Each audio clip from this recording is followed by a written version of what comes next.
When you know that you are queer, but your favorite drink is beer, that's gayish.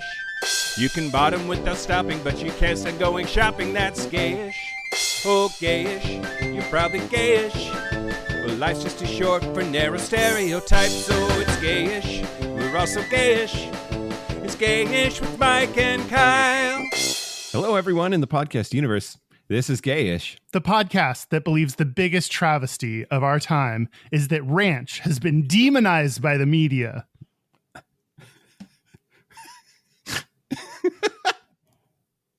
What? Ranch dressing has been demonized by the media, and I rebuke the demonization. I support and appreciate ranch in all its forms. Hey, Kyle. Hey, Mike. The demon episode was last week. Demonized, I tell you. I'm Mike Johnson. I'm Kyle Getz. We're here to bridge the gap between sexuality and actuality. And today we're dipping everything in ranch, just on principle. Yes. Oh my gosh.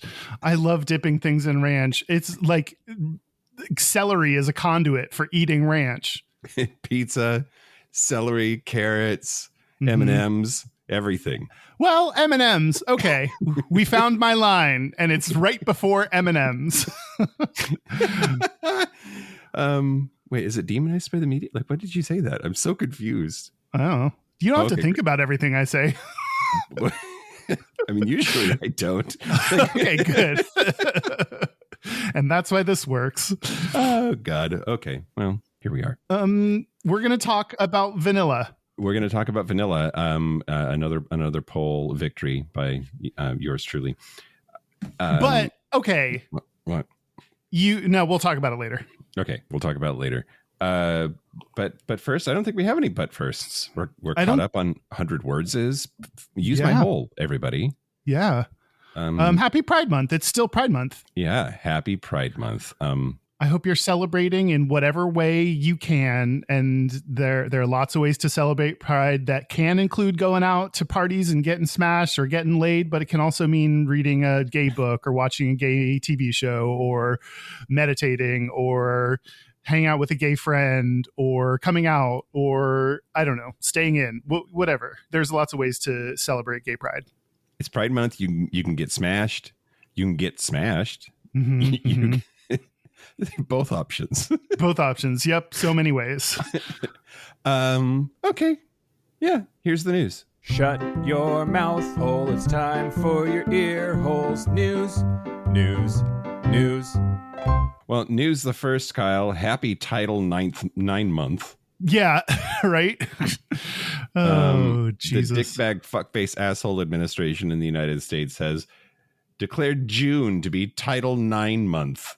And most of the language about it has been under the guise of, quote, saving women's sports, because first, they're the highest priority of everything. And second, they're under siege by the throngs of dudes in dresses pretending to be chicks so they can win.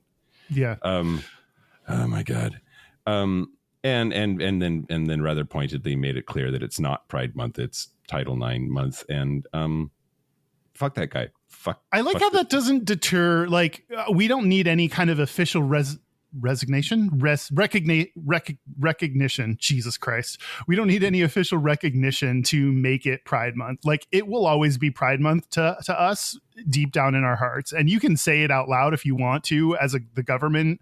You can proclaim it or not. You can fly a flag on the Capitol or not. And we're still going to celebrate just like we know it is. Yep. Absolutely. Well, and World Pride was this weekend in Washington, D.C., and apparently, mysteriously, the National Park Service closed DuPont Circle, which just happens to be one of the places that the gays hang out for Pride.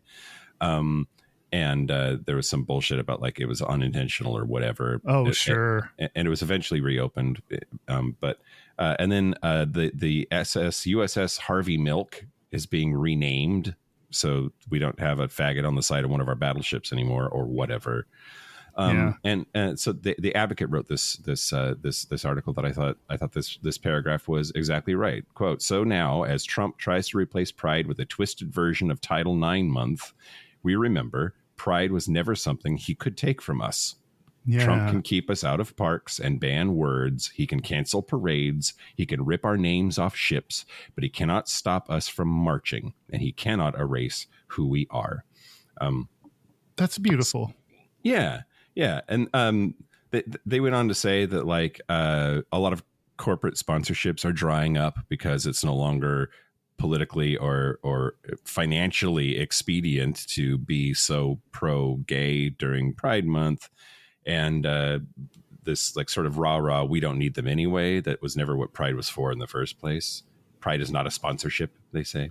Yeah, I think that's the downside of corporate sponsorships is we know that their number one goal is maximize long-term shareholder value. And to do that, sometimes Pride fits into the plans and fits into the return on an investment, and sometimes it doesn't. And we're in a time where it doesn't fit into their return on investment, and so they're pulling sponsorships. But we can still do shit like march down the street without them. We can still have big gay ass parties without them. We can still fuck lots of dudes. As long as you're white and don't get rounded up by ICE, who can apparently just pull anybody they want to off the street.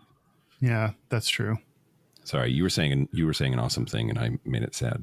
No, it needs to be sad sometimes because it is, and it's a good reminder that not all of us have the same level of freedom right now, and that's what we need to keep fighting for.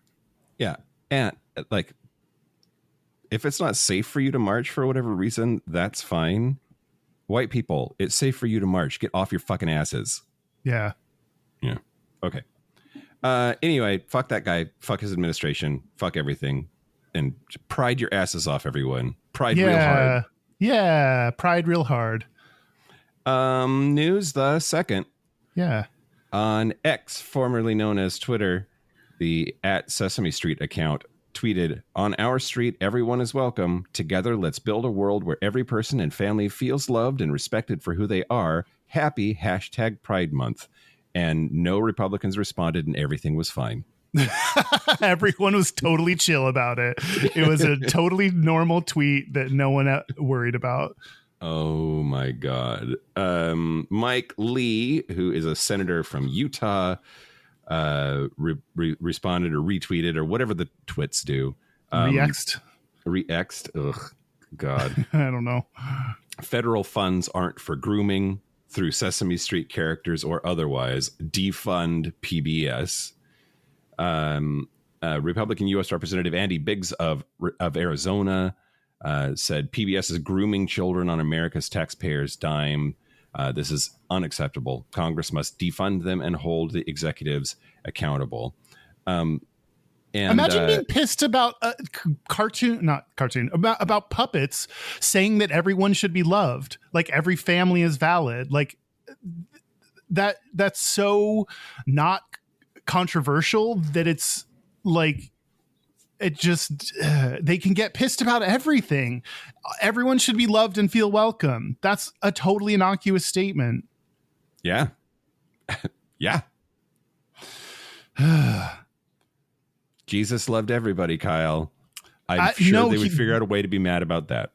You put that quote around anyone but Jesus and they argue with it. And it's like they forget what Jesus said. Well, Sesame Street has been a beacon of inclusivity, often sending out pride messages over the years.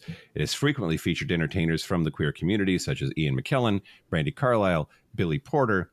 A 2021 episode called Family Day had actors playing a gay couple and their daughter. Plus, there's the ongoing debate about whether popular puppets Bert and Ernie are lovers or platonic friends. Yep. And right-wingers have previously lambasted the program for its inclusion. Trump has asked Congress to rescind the $1.1 billion it has allocated for all public broadcasting over the next 2 years. That would affect, of course, the Corporation for Public Broadcasting, which makes PBS and Sesame Street. Also NPR, National Public Radio. Yeah.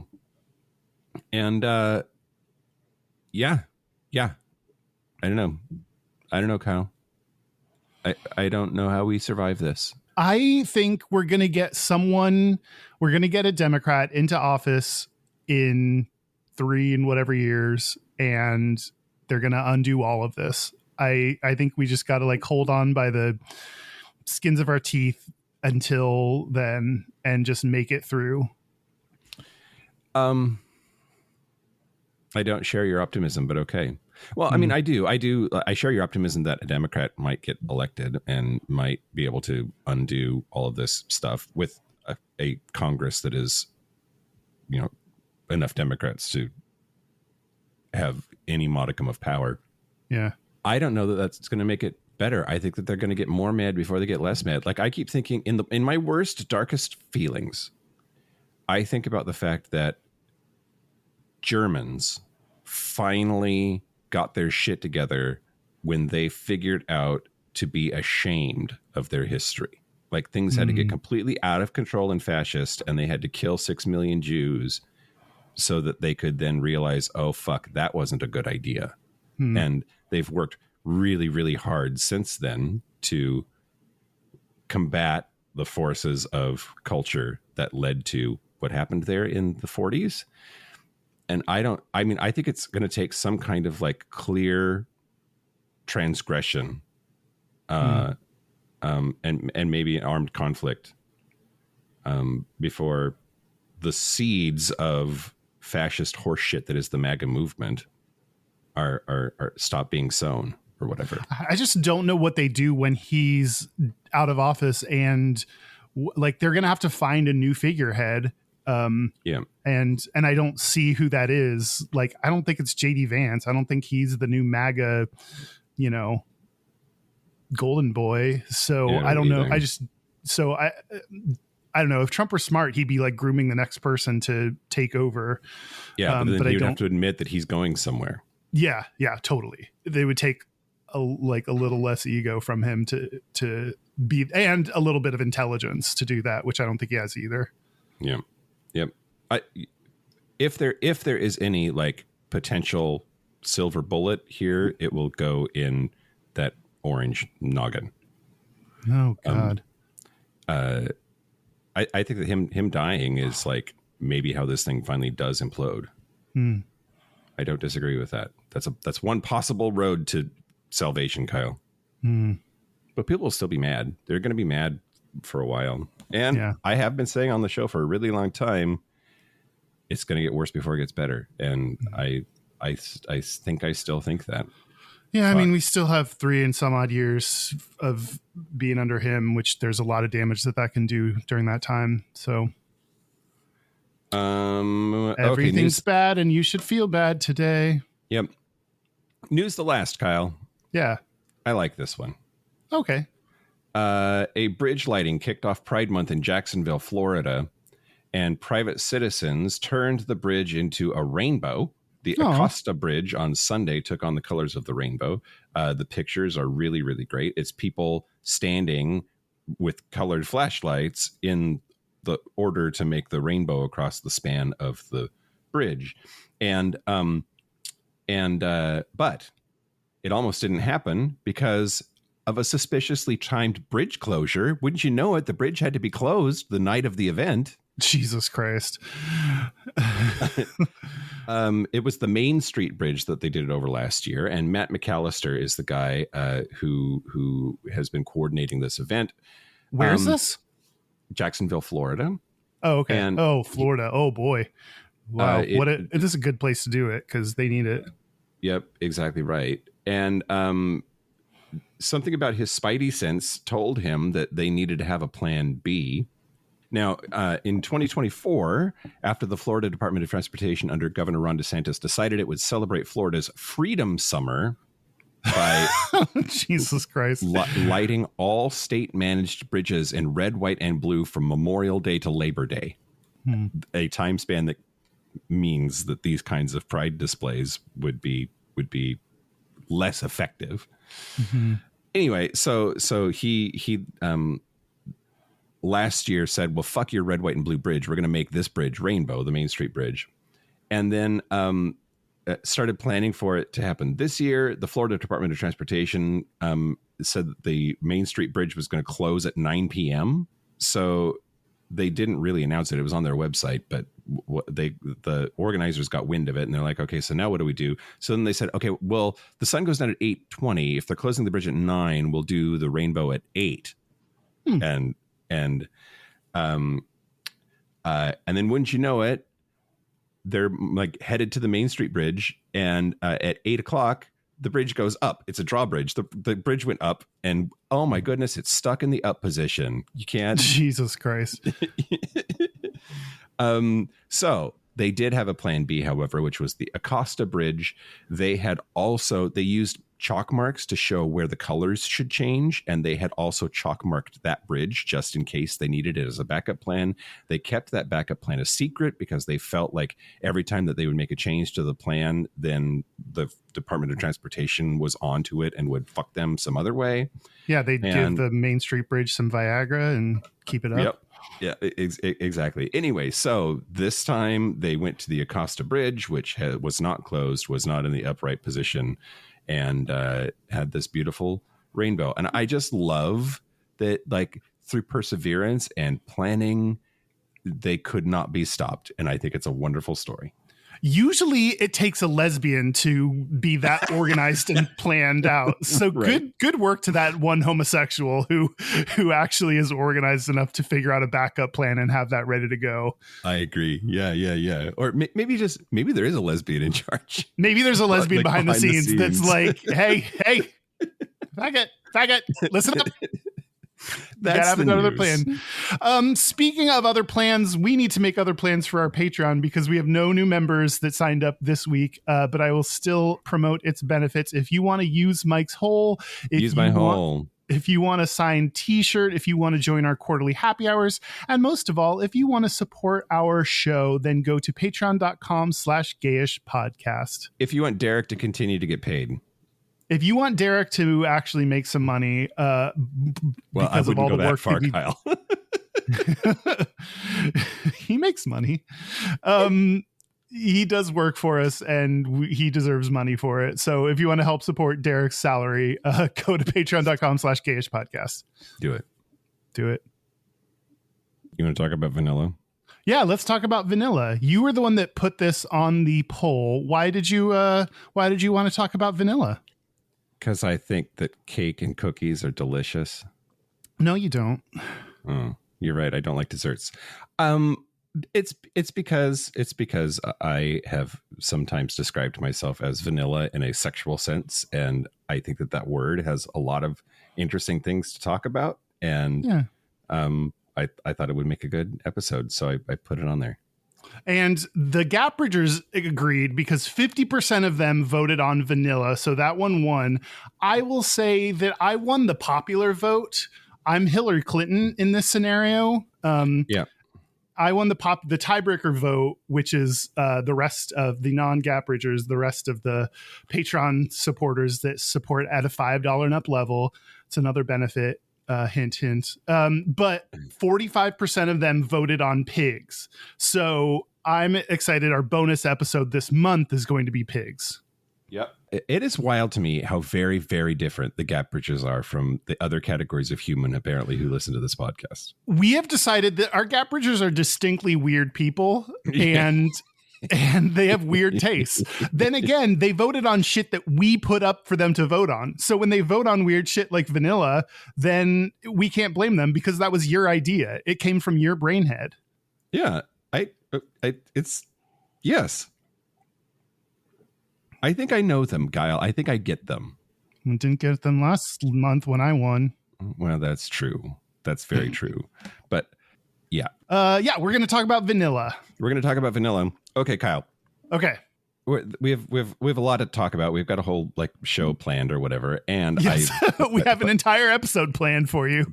But I wanted to calibrate on the meaning because this is one that I support. Sometimes you're like, what's the definition of the word "the," and then it's like, what the this is annoying. But this one I agree that it's helpful to calibrate on what the meaning of vanilla is. Okay, good, because we're going to do it. In a sexual context, people say vanilla, and it turns out I don't think it means universally the same thing. They're sort of related concepts, but not universally the same thing. I agree. It's hard to like put a finger inside what vanilla actually means. Sure. I read something on Reddit that I'm going to modify. No, that I really liked. This is from Pint Size Bro on Reddit. And they said, what I do is erotic. What you do is kinky. What they do is perverted. Yeah. And I really liked that way of saying it, of like, I think a lot of people think what they do is just like fun and sexy, but what other people do is weird and gross. And your definition of what vanilla is probably based on your own personal interests.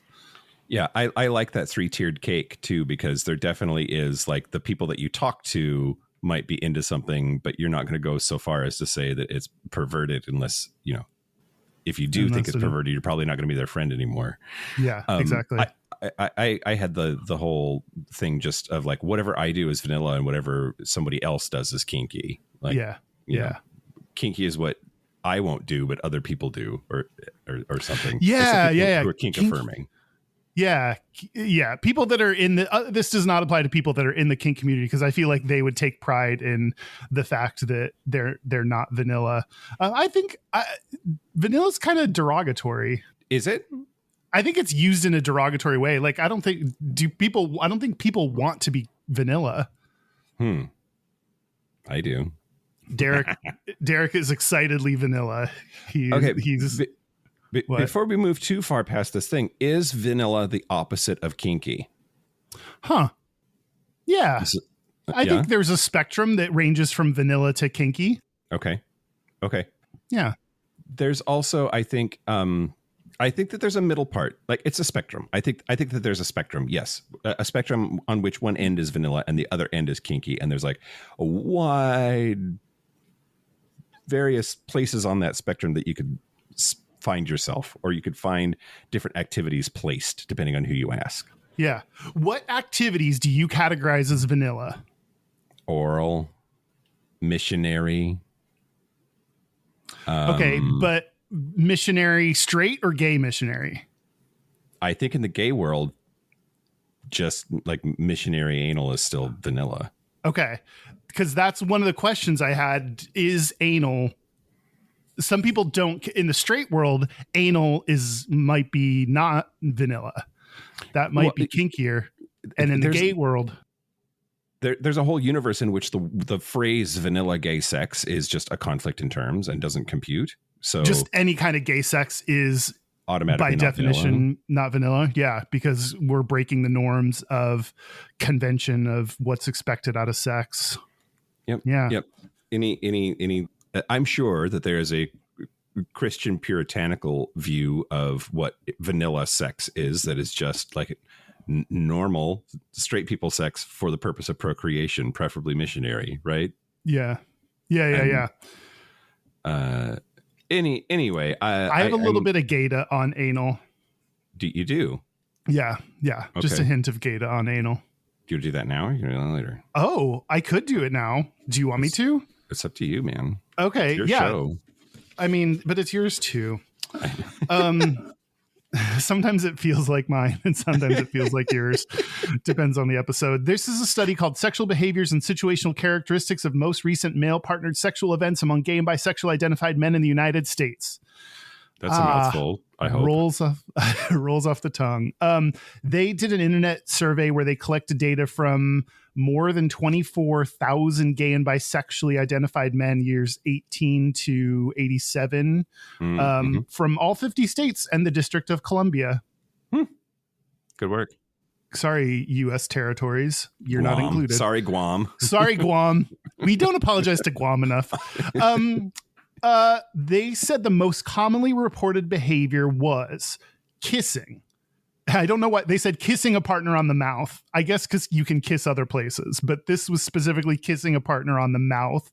74.5% of people reported that was included in their most recent sexual event. Okay.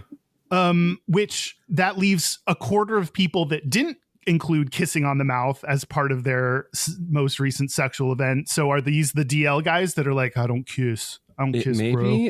That is so weird to me. I recognize that I'm a very different person than many people, but the idea of being in a sexual encounter that's like doesn't involve making out is just, oh, why?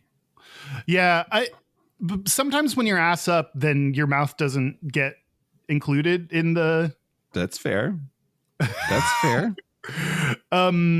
But I agree. I think it's funny when people are like, I don't kiss. And it's like, sir, your load is inside my ass. Like we've moved past this discussion. Like we're well beyond this. What symbolic transgression does that mean to you that hasn't already occurred in some other form? Exactly. The next most commonly reported behavior was oral sex at 72.7%. Mm-hmm. And then followed by that was that kind of surprises me, actually. Yeah. But then I realized that this is just gay people. I forgot that you'd already honed that in. Yep. Gay and bi people.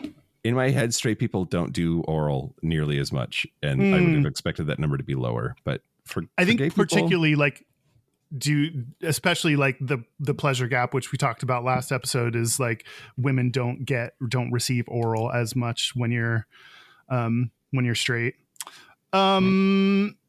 Next is partnered masturbation at 68.4%. Mm-hmm. Here's the thing, Kyle. Yeah. When you are in a relationship, I think things, just for practical reasons, gravitate towards side stuff way more often.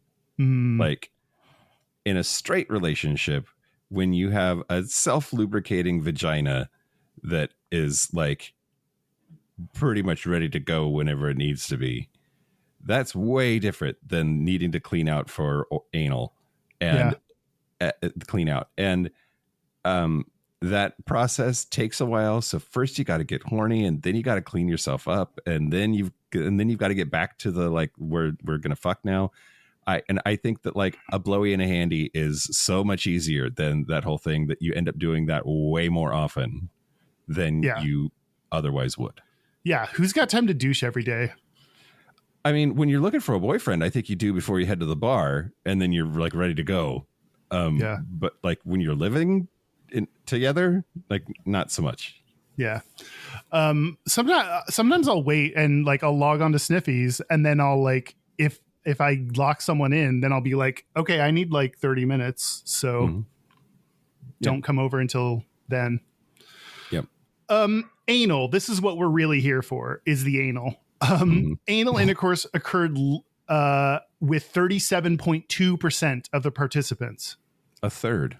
So about a little more than a third. Yeah. So it was not common to do anal on gay and bi men's sex. And I think that anal might be less vanilla than we give it credit for, given how little it's done.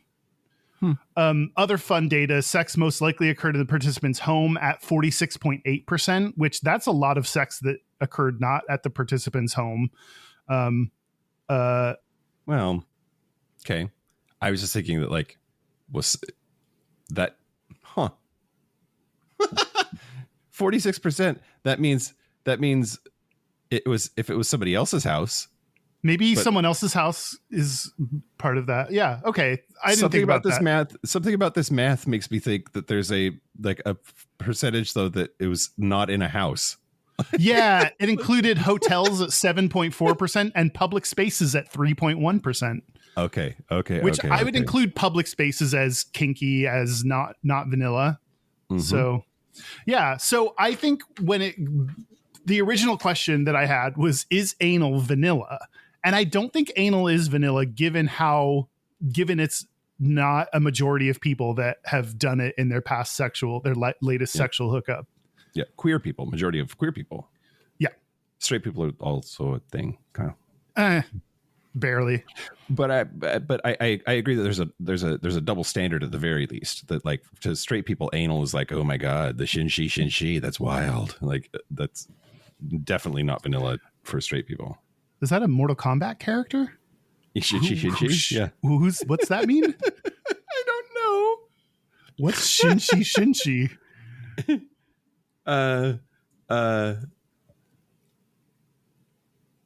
I don't know. I got it from Saturday Night Live. I have no idea what that means. That's okay. I also don't have to think about everything you say and could have just moved on from that, but I didn't. No, I think it's worth Urban Dictionary, God bless its soul, says that it's the sexual act of a man inserting his penis into his lover's ear canal, which that's a thing that has never happened. Ear blasting. So, that's kinky. Do you think nose blasting is definitely kinky? Yeah, for sure. Okay, speaking of Urban Dictionary, should I tell you some Urban Dictionary definitions? I would love it if you would. Okay, first of all, vanilla. The definition of vanilla is unexciting, normal, conventional, boring. And this is where I think there's some negative judgment. There's a negative connotation to this word because the words unexciting and boring are not how anyone would want to describe their sex. Sure. Conventional, though, I think is less judgy. Less judgy. Yep. Normal is judgy in a different way because like that says that other things are not normal, which is judgmental. But yeah, used in a sentence, it says vanilla, a bit like this definition. Yeah. Vanilla sex is a different definition, and it says sex that involves no twists or kinkiness and no S&M, basically plain regular sex. Typically sweet and happy and very lovey-dovey. Which, do you think of vanilla sex as sweet and happy and lovey-dovey? Yeah, I do. See, I don't necessarily assume that it's that. I more assume it's the action and less the like feeling and emotions that are behind it. That's interesting. So, you okay? You think it's just like the playlist of the physical things that happen is what leads you to that decision? Yeah, totally. Okay. But you think of it as the emotions are like tend to be more lovey?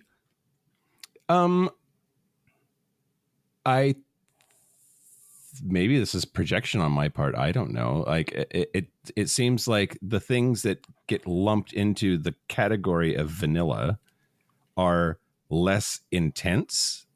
Mm-hmm. And so it's like, but they're getting something out of it.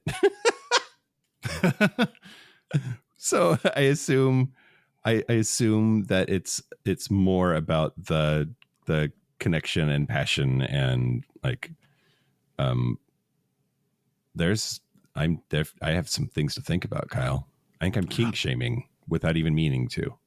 I think you are too, and I was going to say that, but I'm glad you said it first, so I didn't have to be the one to call you out on it. Yeah, I think you can do kinky shit, and there's love and passion, and I think oftentimes more communication comes into play when you're doing kinkier stuff because, like, you got to be like, "Oh, that fist is too much. Please slow it down." Whereas, like, if you're making out, you may not have to communicate as much, or you may not be willing. I think kinkier stuff tends to come along with more communication, which can build and strengthen a relationship and be, love can be the foundation of that. So, French vanilla is to be slightly adventurous sexually, having very minor kinks and fetishes, to have slightly more spice than just plain vanilla sexual interests. Okay.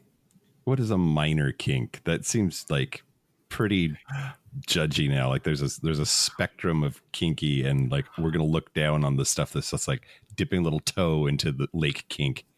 See, I don't know. I liked this. I think that I might be French vanilla. Okay. Because I don't think I'm vanilla, but I think there's a little bit in there, and I don't think it's as extreme as like full on like. God, someone recently like tried to fist me, and it just was like not like happening. I was just at some point I was like, no, I think I'm done now. Did he have tiny hands? No, he did not. He was wearing a pup mask, which that was interesting. But yeah, I think I have like a hint of kink in there, but not extreme. Okay. I guess. My sex varies depending on the person and what they're interested in. Because is getting tied up, is that French vanilla or is that just kinky? I don't know. Where on the spectrum does all this fall? What did they tie you up with? Like rope. Was it rope? Like nylon rope? Does that make a difference? What would they have? Oh, okay. I was wondering what they would have had to use to make it less kinky. Yeah. No, I don't know. I think like to some people that's like nothing. That's like barely anything. And to other people that's like extreme and they would never do that. So like this is that thing of like the where you are on the vanilla to kink spectrum affects where you think other people are on the vanilla to kink spectrum. Yeah. And so like if your baseline is pretty high, you're still going to think of yourself as being like in the middle or lower, and you're just like your scale is off. Yeah. Are poppers, do those make you kink more or less kinky? More or less vanilla? This is interesting because this is going to go back to the kink shaming thing that I think I'm accidentally doing and not meaning to. Okay. Poppers is introducing a chemical, and I have a lot of judgments about that, and that makes me place it higher on the kinky scale. I mean, does alcohol make it more kinky? I mean, less vanilla? Definitely changes the like adventurousness of the whole thing and like changes the consent equation. Oh, it does change the consent equation. Let's keep going. Vanilla ice is the next definition. The definition of this is Eminem's long lost father.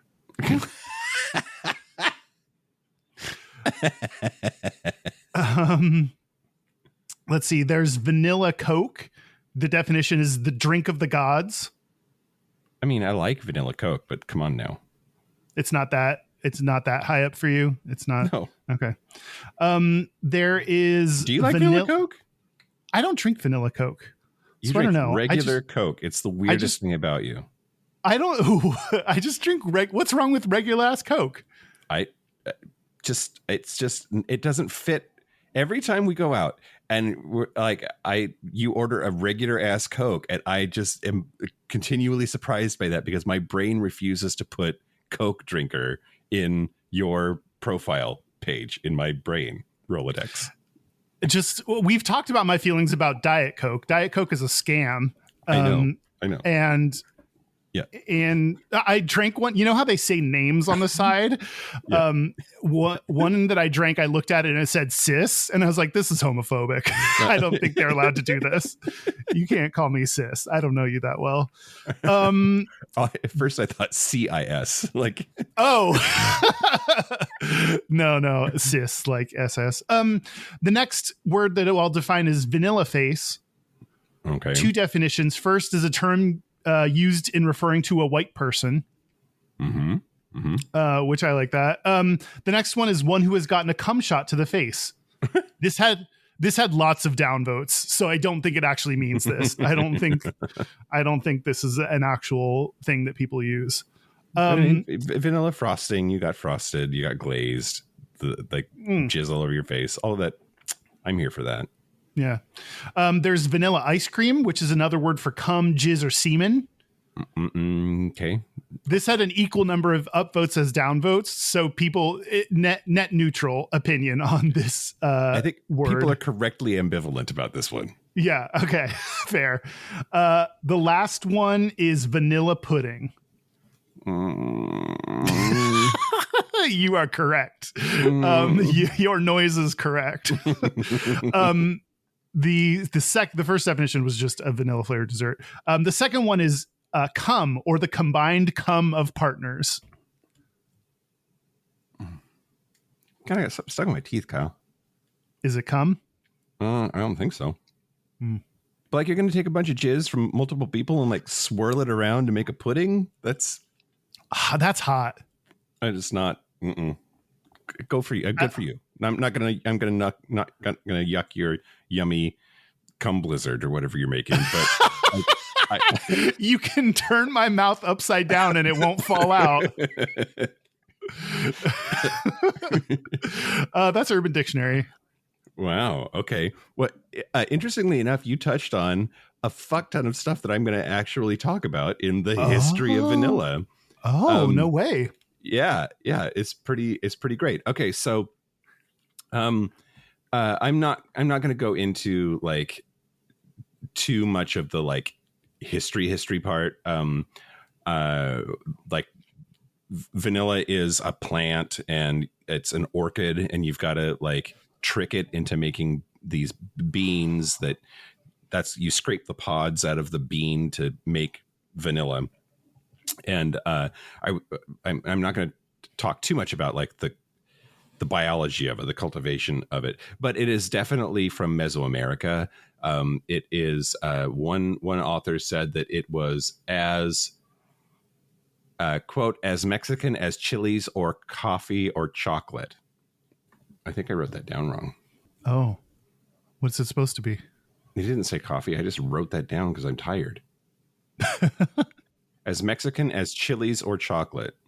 Okay.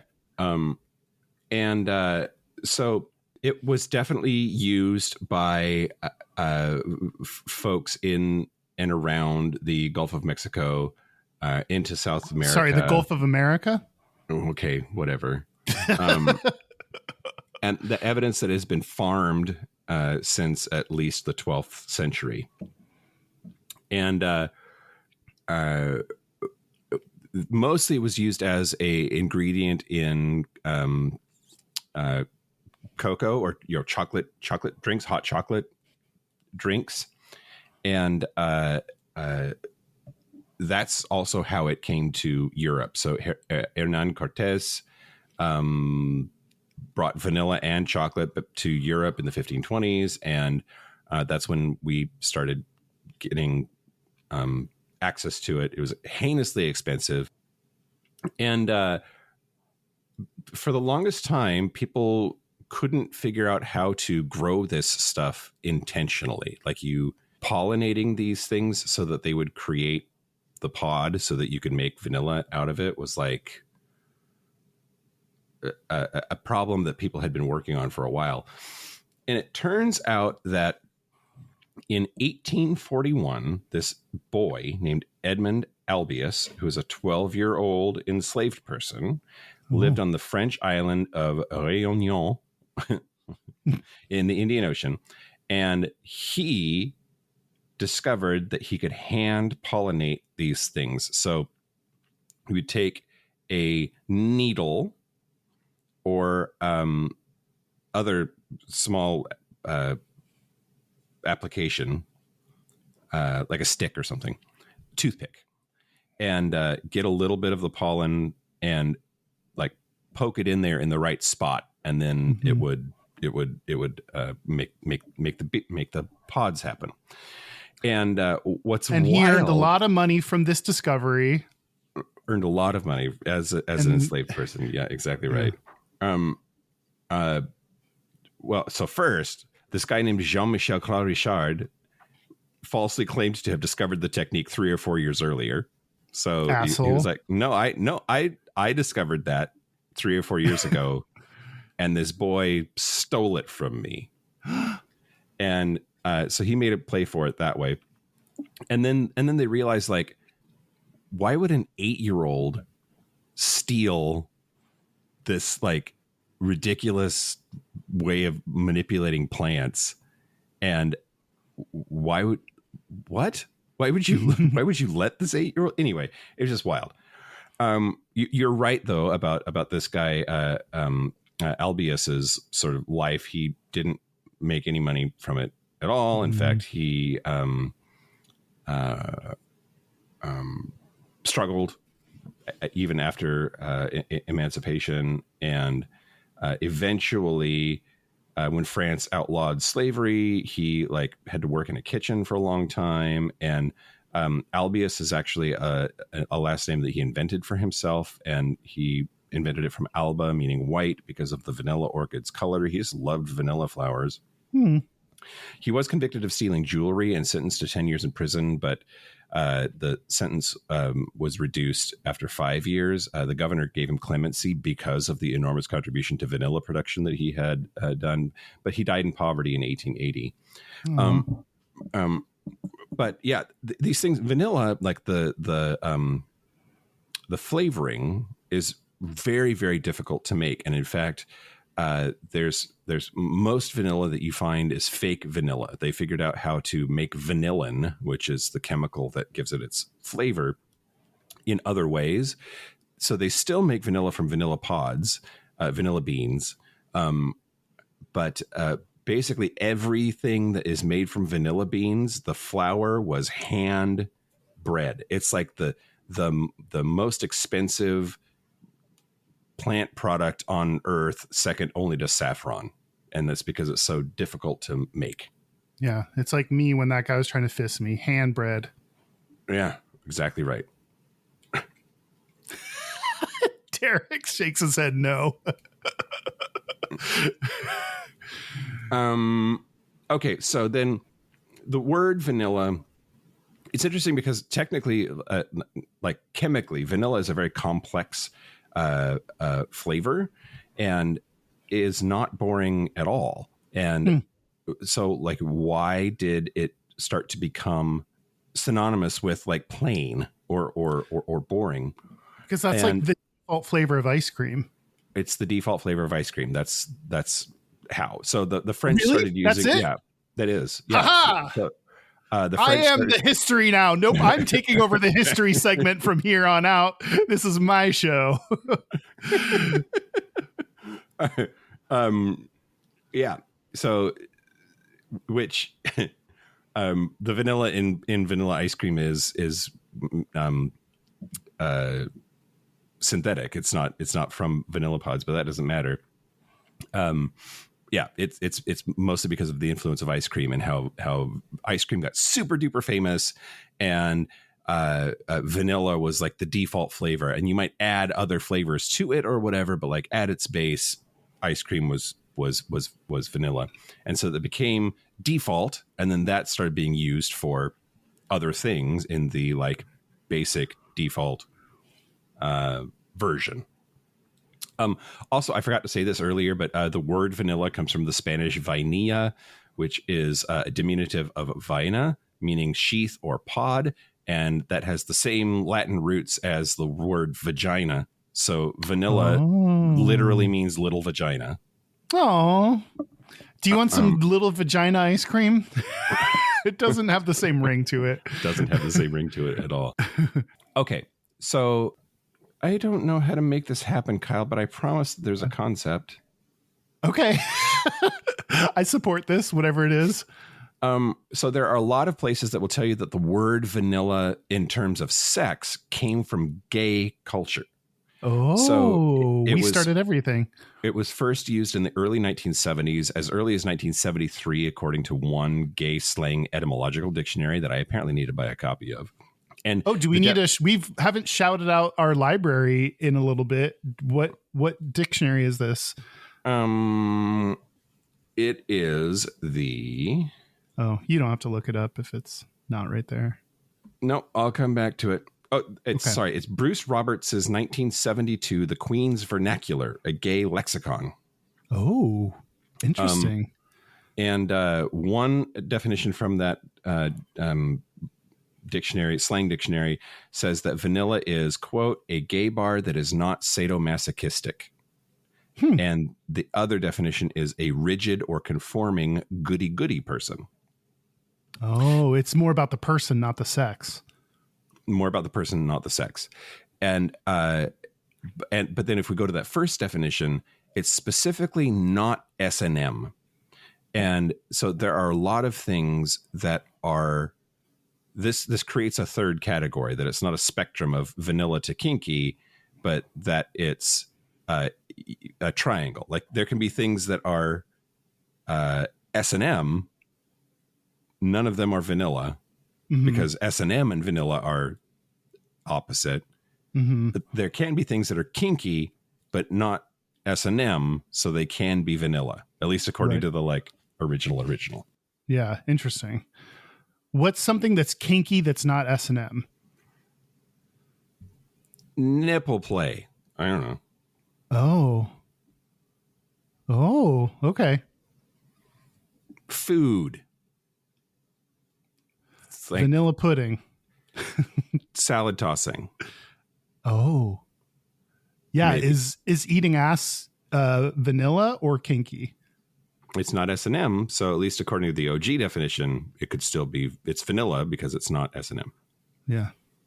Okay, so what I really wanted to get to, though, is that even though it was used by gay culture in the 1970s to talk about things that were not S&M, it was used as early as the 1940s by black people to refer to boring Karen white bread honky girls.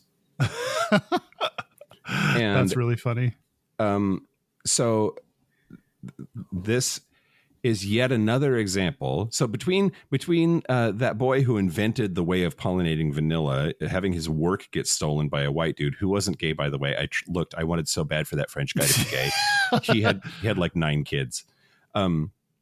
But black people constantly have things stolen from them, and then white people try to, or successfully do, take credit for it. Mm-hmm. And gay people are like kind of bad at it also, right? Like I feel like we're kind of sometimes the conduit for that. We take black people's lexicon, start to use it within the gay community, and we're like, oh yeah, it's just a gay word now, and then straight people find it. So I feel like we're sometimes the transition from black vernacular to mass appeal. Yep, absolutely, and we've seen it happen over and over again. Some of the other examples are like drag speech. Drag culture has a lot of stuff that came out of ball culture, black ball culture, like the show Pose, throwing shade, spilling tea, yes, queen, all of that, voguing, all of that came. God damn it, all of that came out of black ball culture. And this is just another example. Now, I also don't think that these things are necessarily intentional. It just kind of happens. And so black people come up with a fun, interesting way of saying things or expressing things or making music or whatever. And then it's first the sort of like the edges of the mainstream interact with that culture. And that's inevitably gay people and drag queens and trans folks, and it gets absorbed into that culture. And then because white people, mainstream straight white people, are more comfortable with white queerness, it can enter their comfortable space of things to say. And anyway, the word vanilla sexually might have arrived because of this same phenomenon of a thing that black people were saying, got picked up by gay people, and then that entered the mainstream. I think that's enough about that, Kyle. Okay, I'm going to tell you a Grindr article about gay vanilla sex, which who knows better about sex than Grindr. This is a 2024 article called Gay Vanilla Sex, Exploring What Vanilla in Bed Means. Okay. And I mean, I don't think a lot of sex happens on Grindr anymore, but do you think, what do you think happens on Grindr? Bots ghost you. That's like at least half. Yeah, when he's too hot to be true. I had one, that was from Grindr, where, have you ever gotten the thing where it's like they'll ask to go to text and then you move to text and then they'll like send you back all of your Instagram, like people you follow, and they're like, I'm going to send all your nudes to your Instagram friends if you don't pay me or whatever the fuck they want from you. Have you had that scam happen? No, but that's very interesting. Yeah. If you didn't know that it was a scam and nothing's actually going to happen, then that's horrifying. But it's just someone trying to scam money out of you. Anyway, second to scam. second to saffron, vanilla is the most expensive spice in the world. I didn't know that. You did? Oh, yep. I wasn't listening to you. Yeah, great. Cool. Because it's so hard to make. Because it's so hard to make. Why is it looked down upon? Somewhere we started conflating universally enjoyed with massively basic, which I think is very true. And they say that vanilla is actually complex, warm, deep, sexy, and a little bit fruity. So their definition of vanilla is conventional sex without any kinks, fetishes, or challenging feats of acrobatics. It's classic and uncomplicated. There's minimal prep and no time spent getting into character, which I agree that role play is not part of vanilla sex. Okay. They credited the kink and fetish community as starting to use vanilla sex to differentiate from mainstream sex. So I think they're also missing the origins in the Black community that you talked about. Which I think that's part of what happens is the credit and the, in the case of other things that the Black community originates, the money doesn't flow to the right people. So yeah, this is a case where the credit is not flowing to the Black community, unfortunately. But they say it is not boring. They say that you can get bored during any kind of sex. They say that an Eiffel Tower can be boring. A steamy shower can get boring. Which I agree with. I think that it doesn't mean boring. Vanilla doesn't mean boring, because even kinky stuff, you can be like, well, I'm kind of done with this. You can get tied up and be like, all right, I'm ready to be untied and go to sleep now. Once the novelty is worn off, maybe. Yeah, that's true. There are benefits to vanilla sex. It's easy. They say it fosters emotional connection, which I think that's in line with what you were saying earlier, that I don't know that I agree with, that there's more like passion and emotion attached to vanilla sex than kinky sex. I don't know. I don't know that I agree with that sentiment, but that's what they say. They say that, quote, sometimes the best way to get closer to someone is to slow the fuck down, look each other in the eye, and take things nice and easy. Yeah. This is what I'm talking about. Just like if you're focused on the intense thing or the performative thing or the like technically difficult thing, I think that's cognitive load that makes it a different kind of connection or intertwining with the person that you're with. That like if you're doing something easy, you can pour a different kind of energy into it. But sometimes like the work you do is out of love for the person. Like maybe all the effort tying that rope that you're spending, or all the effort you're putting into the paddling that you're doing is like, because I know this person loves this feeling, so I'm pouring my heart into the knots that I'm tying. Sure. They also say other benefits, it's less pressure and you can make it your own. They also say that communication is key. Talking can be a thrill in and of itself, which they point out is why they have a chat only option on Grindr. Or one of the reasons, at least, because some people might just be there for the talking. I sometimes log on and without realizing it, I'm like, oh, I don't want to hook up, but I do want to like have some sexy conversations with people. Yeah. And do you say that? Do you no, because I often don't know it until it's happening. That I'm not actually looking to hook up. Like, I don't think I log in ever thinking like, I just want to try to talk with people and have some hot conversations. Yeah. I think it just kind of happens. So I don't think I know. I don't think I'm even aware of it as it's happening until like either I'm in the middle of it or it just happened and I'm like, oh, I don't want to invite you over. I just want to keep this conversation going. Let's see.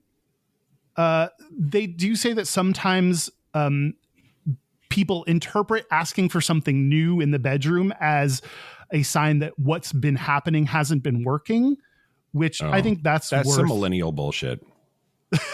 Why is that millennial bullshit? Millennials are like always way more than older generations, I think, saying like, not that I don't like what's already there. Like pre-defending this phenomenon that you're talking about is like a millennial thing. I don't see how that's I can say I want something different without saying that what we had was shitty. Yeah. Stop it. I don't know that that's a millennial thing. I don't know if I agree with you there, but that's fine. I am one. And during vanilla sex, you have the opportunity to talk about what you like and want more of. So it says that you have, which I don't know that I agree with this either, because I think there's a lot more communication that has to go on during kinkier sex, or like, you know, even including like pre-planning and conversation during, and you have safe words and all that. Like, I don't think you have safe words during vanilla sex, but anyway, they say that you have more opportunity to talk about what you like and want more of, you know, do that, do more of that, stop doing that, keep doing that kind of stuff. And it also says you can talk after vanilla sex to figure out what worked and what didn't, which that's probably good advice for any kind of sex. If you're in a relationship or any kind of like, if it's not just a one-off, that's probably a useful thing to do. I don't do this. I should do this with people I hook up with on the regular, to be like, I liked this part and didn't like that part. Don't squeeze my balls that tight next time. Like, you know, that kind of stuff. But I don't. But yeah, so probably after any kind of sex, it'd be helpful to talk about what worked and what didn't work. But that's post-mortem. A little post-mortem. I've convened this meeting of the sexual tribunal to converse on what worked. And yeah, we're going to do a sprint review. We have sticky notes. What went well? Yeah, that's what Grindr has to say about vanilla sex. I think that I agree that the biggest point that I think they're trying to make is that boring, just because it's popular, does not make it boring. And we have somehow equated popular with boring. And I think that it's just what happens during vanilla sex might be more common than other things, or it might be more popular or might be more mainstream. And none of that necessarily makes it boring. Vanilla sex is still fun. Isn't that why hipsters are insufferable? Like, just because it's popular doesn't mean it's boring. Yeah, totally. But that's their whole personality. Yeah. I mean, sometimes kinksters, their kinky shit is their whole personality. Yeah. Which actually, I said that in a demeaning way, but I support that. Like, I had to reserve the right to make being gay my whole personality, and you can't tell me to shut up about it, because I get to do what I want and be who I want. So if kinky people want to make their kink their whole personality, go for it. I support you. Yep. What are we going to talk about for Patreon, Kyle? Are you going to talk about Vanilla Ice? Yeah, I'm going to talk about Vanilla Ice. I'm going to talk about Vanilla Ice. Why is he named that? Is he good for gay people? Is he an ally or no? Oh, interesting. What happened in 2021 in South Carolina? Find out on the Patreon segment. I don't know what happened in 2021 in South Carolina. Should I do an Ask Reddit? Sure, let's do it. Okay. Someone posted what's considered vanilla sex-wise. This was posted to the subreddit Gay Bros by Florence Deloigne. That doesn't sound like a gay bro name at all. I don't know. I don't know what that means.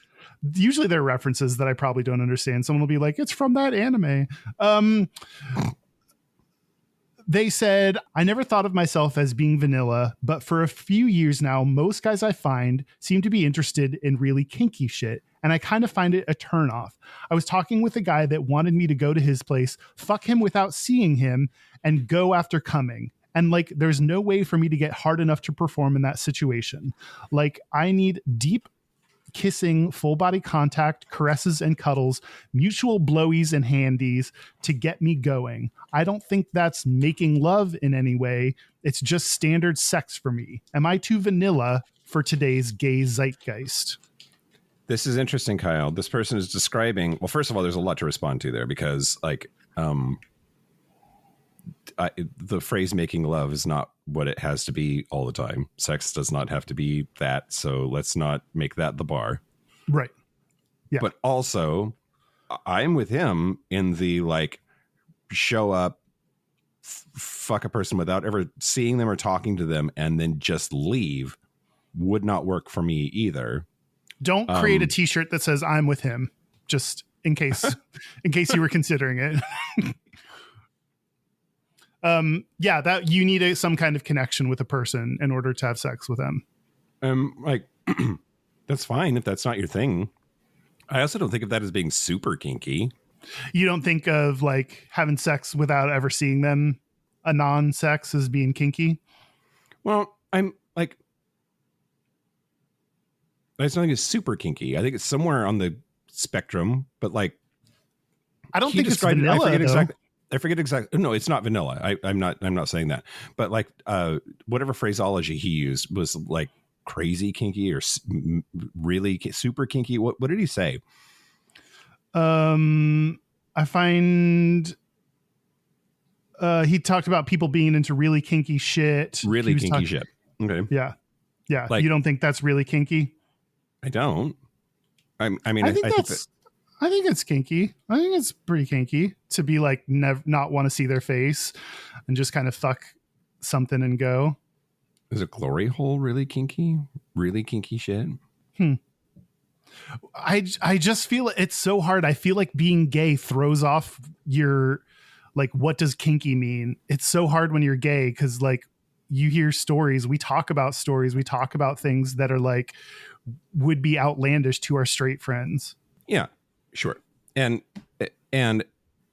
it's a spectrum, Kyle. And where is your set point? And what's like, it's just what's kinkier than you and what's more vanilla than you. Maybe sex is just kinky no matter what. And it's just a question of how much, not whether. Oh. But I'm realizing that like kink, I almost always associate first some kind of like accessory or apparatus. Like, yeah. Like this is situational and there's a lot going on like psychologically in the like I just want to be used and there's just a very subby thing about like being the ass up anonymous bottom in a hotel room with the door unlocked. Yeah, just a little, sir. Yeah. And I suppose that's kinky, but I just wouldn't call it really kinky shit. It's just kind of a I don't know. I'm realizing that I'm a shitty narrator when it comes to all of these things. Why do you think that is? Because I'm vanilla. I don't know, Kyle. Are you comfortable with the phrase vanilla? Like, are you comfortable claiming vanilla? One of my saved phrases on Grindr is responding to the question, what are you into? Which people ask all the time. Yeah. And it's my answer to that question that's saved so that I don't have to type it is pretty vanilla, really. And then like a list of things. Will you say the list of things? Sure. I got to turn my phone on. I turn my phone off because I'm a professional podcaster, Kyle. Good for you. So proud. It's on the checklist. Derek said, turn your phone off. And I just do whatever Derek says because he's our podcast daddy. Yep. We're both subs for Derek. Mm-hmm. The bartender downstairs, his name is Matthew. And he's weirdly adorable. But he keeps calling me sir. In a hot way? And I keep liking it. It's weird. Oh, someone on, Grindr and Stiffies, we talked on both, keeps calling me dad. Not daddy, dad. And I don't know how I feel about that. I am old enough to be his father, to be fair, but. I've been talking to a boy for several years now on Grindr. We met up once, but didn't hook up. Long story. But he wants to he wants our chats to be me being his actual father in like the things that we talk about. And I'm like, I don't know. I'm not actually your father, so whatever. But wait, but that's the fantasy. I feel like you might be bad at role play because you're like, but I'm not your father. No. Sorry. What I'm saying is that like any moral or ethical concerns I have about that interaction I can overlook because I'm not actually his father. So like, I'm not participating in incest. It's fine. I'll pretend to be your dad. I don't give a fuck. See, you're not always vanilla. I think pretending to be someone's father is not vanilla. In a sexy way. Yeah. Okay. Finally got my phone to restart, and finally got Grindr to open. I'm very popular because, the fresh meat effect every time I travel. Yeah. Let me open up chat though here. Okay. My saved phrase is pretty vanilla, really. Making out, body contact, giving and receiving oral, verse if it comes to that, but I like to save anal for repeat encounters. Okay. Yeah. So as we discussed, anal question mark as to whether that's vanilla or not. Seems like that's a little bit more rare than you might expect. So oral is pretty common. So everything you have on your list is pretty vanilla. Yeah. And to your point, I haven't taken anal off the table, but that's like on the cusp for my, like the fact that I start with, I'm pretty vanilla, and then list a like maybe anal kind of a take on it is, it's a point in the Kyle might be right about this anal isn't vanilla thing.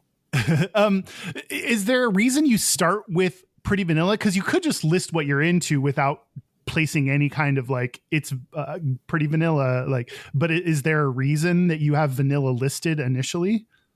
I think it's because, well, first I'm glad that you asked, because I like uncomfortable questions. I've never asked myself that. Like, there was no strategy there. So then I'm like, okay, so why did I do that? Yeah. I think it's because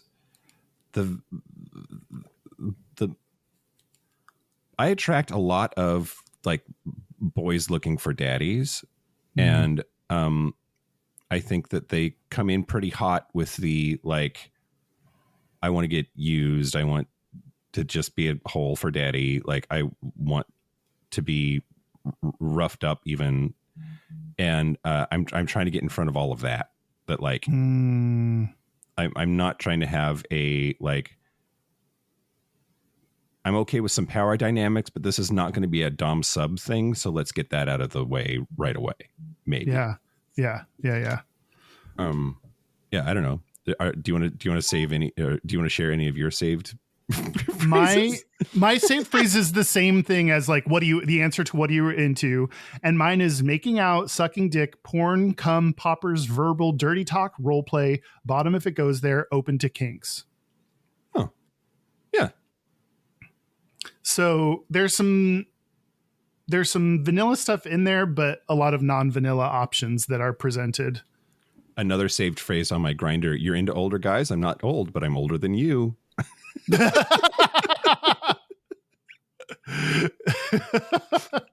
At what age will you disable that and be like, you are correctly assessing me as old? Oh, well. Oh, maybe we shouldn't say that. We have older listeners that might take offense to it. Yeah, I mean, that's fine. You ask me what I will do for my own proclivities. What were we talking about? Oh, we were vanilla. talking about vanilla. Yes. And this dude's post about wanting some rando hookup, and he's not down with that. Some of the responses, bro, who the fuck cares? Enjoy what you enjoy. Fuck what anyone else thinks. Just be you and find a partner that enjoys the same pleasures. Mm-hmm. Which I feel like that's technically the right answer, but also kind of like doesn't validate the, I don't know. That kind of leaves me wanting. Okay. Because it's like, it's easy to just be like, just be who you are. And it's like, but it's harder than that. It's harder than just liking what you like and being into it. That's just an easy kind of go-to phrase. Now your phone is vibrating because we took it off silent. It's on airplane mode and it's vibrating anyway, Kyle. Why would it do that? Your phone is wrong. Your phone is lying to you. because I'm still getting notifications for stuff, maybe? I don't know. But on airplane mode, you shouldn't get vibrations. Anyway. Someone else said... Turn it back off now. Okay. Someone else said, I'm assuming this interaction occurred on Grindr. If that's the case, I wouldn't necessarily take the pulse of the gay zeitgeist sexually from there.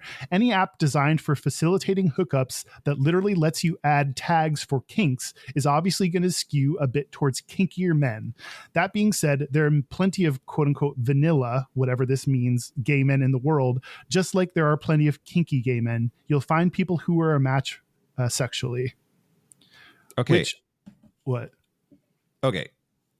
The tags on Grindr, I've been wanting to figure out a way, like when to talk about this. And we're going to talk about it now, Kyle. Okay, I'm ready.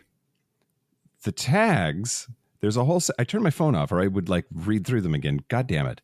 The tags that are under kinks include the tag hung, which size queen. I use that one all the time in my filter. What I want to know though is it supposed to be I'm looking for hung or yes. I am hung? Which side is the hanky going in when I filter or add a tag to my profile? I completely agree with this, and I think it's a huge flaw. When you put in sub, does that mean you are sub or you are looking for sub? Like what does it mean? Which I think it was Field maybe that one of the dating ish apps that I had changed it. And I think it was Field where it was like, it changed from sub to being sub. So it was a little bit more clear about what you mean when you say sub. Someone that has sub on their profile doesn't mean anything to me because I don't know what you're at. If you're looking for subs, cool, hot. If you are more sub, I'm not going to be a match with you. And it's hard to tell. So some people just have both sub and dom on their profile, and that confuses me because I guess you can be a switch, but you might as well just put switch then. And is switch an option though? Maybe you've got to indicate your switchness. But also, we are clearly not the only people who are confused by this because I will see just baby-faced twinks with daddies on their profile, on their tags. And then, of course, men of a certain age like myself with daddies on their tags. And like, well, clearly we're not identifying whether that's what you're looking for or what you are because both of you are using that same tag. Yeah. Yeah. I think they should have a looking for section and a I am section. Yep, and that way absolutely. You can say looking for hung. I don't think you should put hung on your profile. Well, I don't know you. You can. From all I've gathered from you, I don't know that you're hung. So I feel like that would show up then. So the question is, when someone searches for someone hung, they're gonna come across you, and I think they're gonna think that you're hung. Mm-hmm. Yeah. I think if someone is like, I want people that are I'm hung, I'm a hung dude, and I want people looking for me, I don't know that they would search for hung. Yeah. Well, and then they get mad when you ask about it. I'm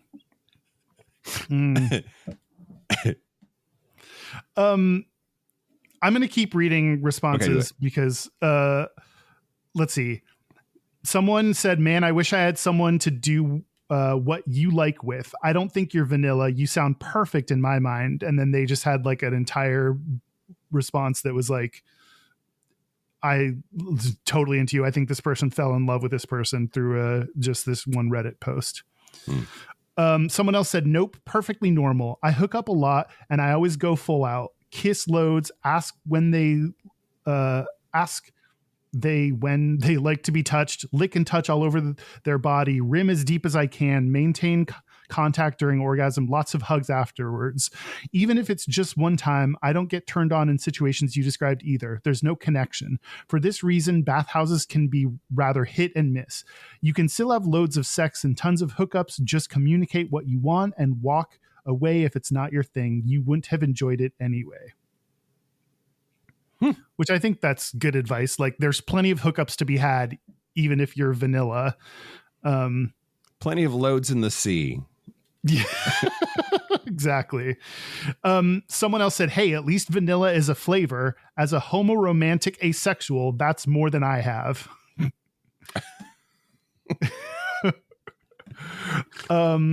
Someone else said, your kink is connection. Nothing wrong with that at all. Just be upfront with them like they are with you. Quote, hey man, I'd love to come over, but if you want to hook up with me, I want the boyfriend treatment, aka connection, kissing, hugging, touching, the whole shebang. You could even tell me you love me, LOL. That's what turns me on. Calling it a kink, which it is, really helps people understand and opens them up to it because it's just role play when presented this way. And second, I promise you, lots of people love this kink, but don't really talk about it because there's way more acceptance in hookup culture for kinks that have way more clear established labels, dip and dash, dom and sub, daddy and son. So this one, when sprung on a stranger with no context, freaks them out, but with prior knowledge beforehand, they really love. What That's do you feel really about? interesting. Yeah, I thought this was an interesting take. What do you think about this approach to vanilla, calling it a boyfriend kink or a sensual kink or a? I mean, I like the idea of tricking people into getting what you want. No, I like. I guess I disagree that it should be characterized as a kink, but then that like lends itself to the question of like why do I question that? But like, to me, the connection and intimacy part, that's like love and relationship stuff. And I just don't think of that as being kinky. So labeling it a kink so that you get it, even if only temporarily, is like, hits me wrong. I don't know. I thought this was, if that lands you somewhere between what you're getting and what you want, then that's, that's progress. I guess so. Yeah, I wonder how that would play out. Like my kink is role play and the role play I want is a sensual vanilla hookup. Like, I don't know. It's interesting. I have this gnarly kink that I totally want to explore with you. It's called being married for 30 years, right? It takes commitment to the role. Let's see. Someone said glory holes are still considered vanilla. So that answers that question that you asked earlier. Yeah, but are they? I don't think so. I don't think glory holes are vanilla. Okay. Someone else said sex is a buffet. Take what you want, and who cares what's on someone else's plate? Agree. I like that. Yeah. Super hard agree. It also leaves it open for like, unless it's going to hurt somebody. Like there are like ethical lines that we can draw up there. And like the old country buffet is not serving rat poison if it's on like, yeah. As far as we know. Yeah. As long as you're not stabbing someone with your fork, then let them eat what's on their plate. Yeah, absolutely. That's Ask Reddit. Oh, Kyle, did we do it? We talked about vanilla. Yeah, and we talked about. Do you think I'm vanilla? No. Okay, I don't. that was a pretty definitive. Well, why? Okay, the first thought that popped up was a Mike thought, which was I think that we should describe activities, not people, using these terms. Okay. I think that like you can have vanilla tendencies or prefer vanilla activities, but I think labeling a person as vanilla is maybe constraining in some ways that aren't helpful, right? Like if you wanted to, maybe just one time you decided that you wanted to be hung upside down from the rafters and whipped with spaghetti or something like. Yeah, classic kink. Marinara poured on you. Yeah. Kyle is a meatball. That's your king.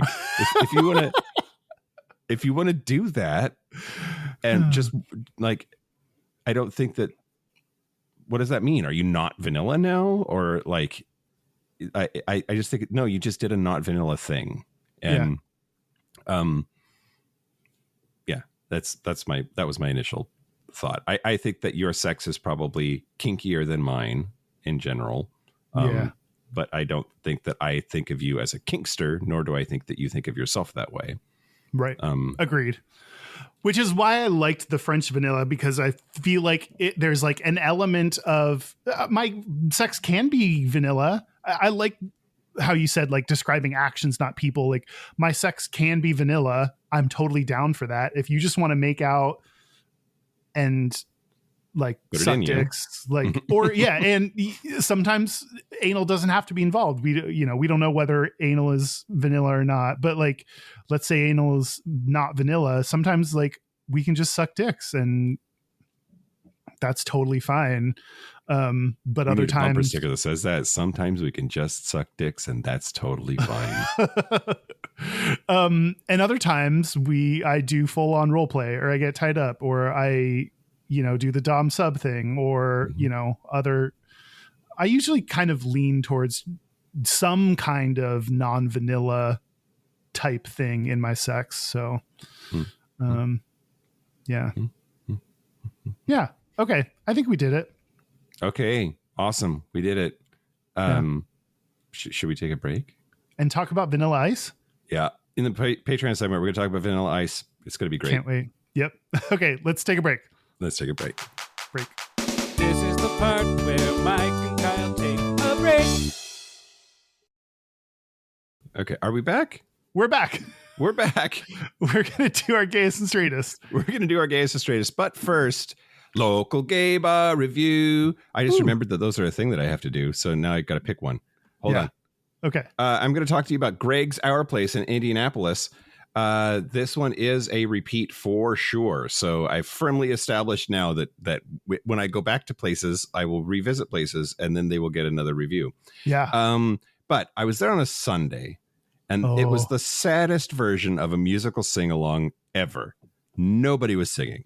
Oh, they were just playing the musical songs on the TV and like, not nobody, but there was like 15 people in the bar and 2 of us singing. Oh, lots of Kyles. But there was the hottest dude playing darts. My goodness. I sang Evita and watched him play darts for a while. And there was also like a whole part of the bar that was closed that I couldn't go into the time before that was open this time. But yeah, I also, I hooked up that night. So it could have gotten 5 dildos, but that's not, no. No. It's 3.5 dildos, but I want you to know that a half dildo was because I hooked up. Did you hook up because of the bar? Did you meet someone at the bar? Yeah. Whoa. Yeah, it was good great. For you. Good Thanks. for you. Thanks. Yeah, that's it. Okay. Our website is gayishpodcast.com. We are social media at Gayish Podcast. You can go to gayishpodcast.com/contact to find our Discord server or our Facebook group. Our hotline, you can send us text messages or leave us voicemails, is 5855-GAYISH. That's 585-542-9474. Standard rates apply. Our email is gayishpodcast@gmail.com. And our physical mailing address is Post Office Box 19882, Seattle, Washington, 98109.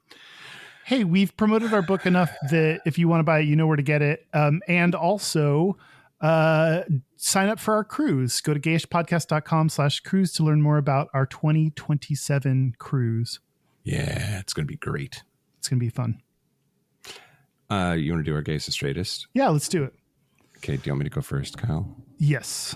I'm so excited. Oh, yeah? Why? I'm so excited. Okay. I am famously bad at getting nice things for myself. Oh, okay. Because Like, you care a lot about other people, so you do a lot of things for other people.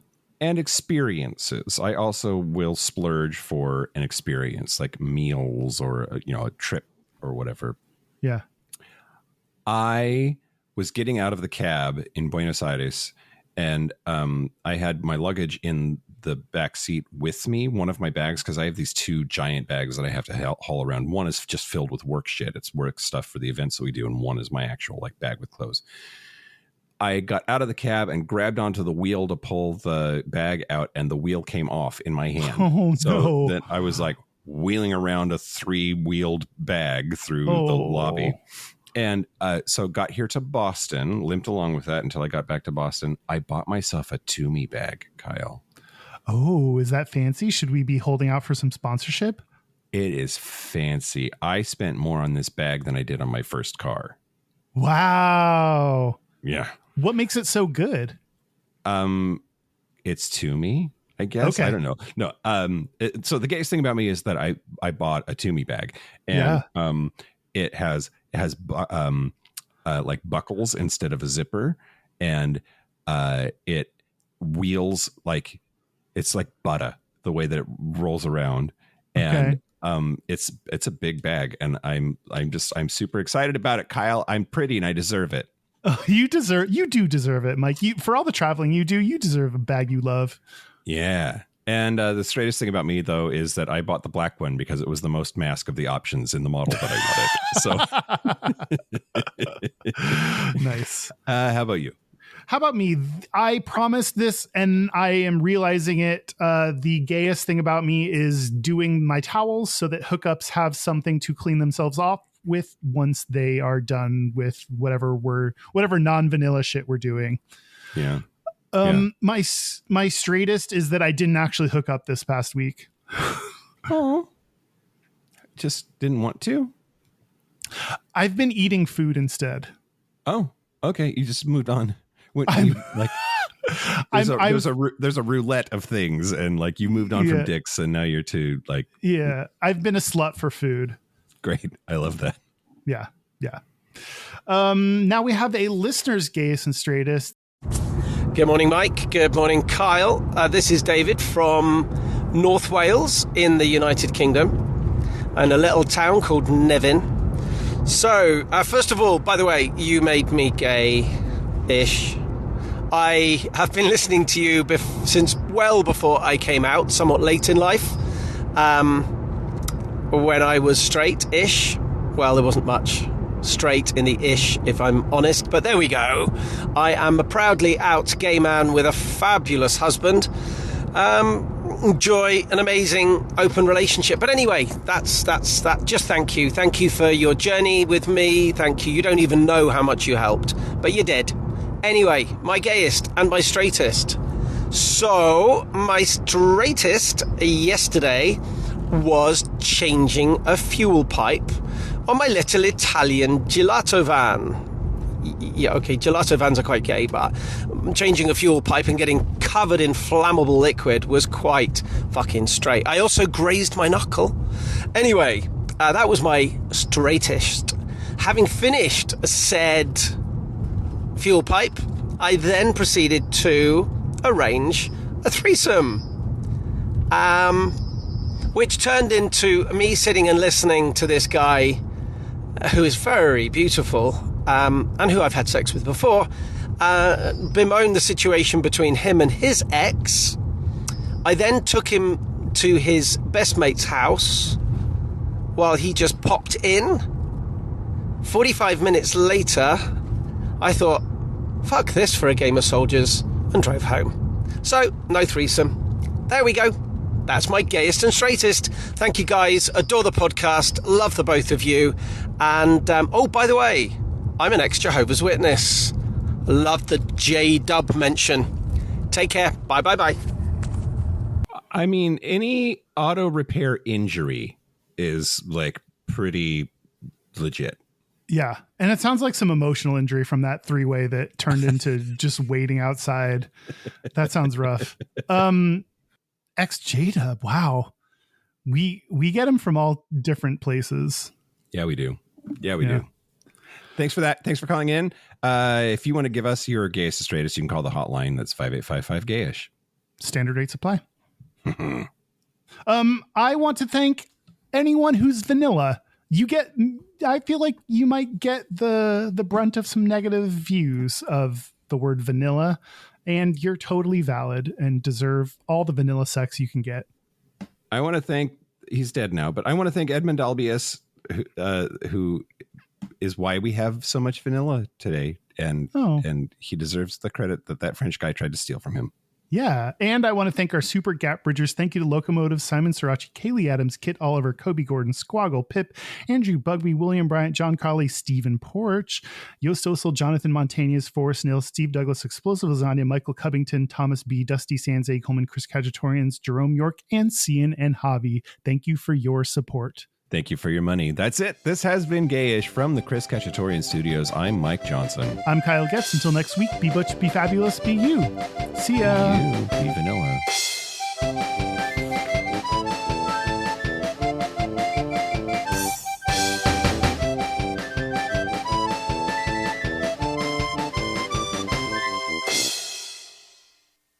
Hold on, I'm gonna pour my wine. Oh. This is OG Gayish. You're like, I got some rosé. Yeah. La Vie film. Okay. The next one. Does that mean the firm life? Is that the hard life? La Vie film. I don't know. They have roosters on here. All right. Speaking of ass up.